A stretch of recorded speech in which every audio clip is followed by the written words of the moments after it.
nous n'avons juste que, on va dire, repris les réalités, je dirais, africaines. On n'a pas voulu créer une application qui est basée juste sur des choses qu'on a observées.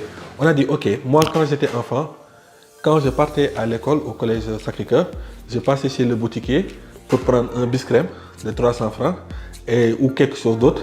Et je payais soit le jour qui suit, soit quelques semaines plus tard, quand mes parents me donnaient de l'argent.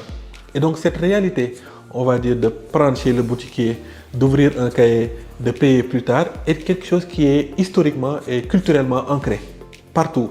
On parle même de crédit informel, c'est-à-dire la culture du lébalement. Nous tous, dans nos activités, on prête à quelqu'un parce qu'il va nous rembourser plus tard. Et donc l'idée, c'était de pouvoir permettre maintenant de la transparence entre ces acheteurs et ces vendeurs qui se faisaient ces prêts. C'est en faisant ça qu'on a vu qu'on pouvait digitaliser tout le reste des autres types de transactions. Donc quand je vends au comptant, je peux aussi l'enregistrer. Quand j'achète au comptant, je peux aussi l'enregistrer. Et donc tout ça permet de reconstituer ce qu'on appelle en comptabilité une comptabilité minimale.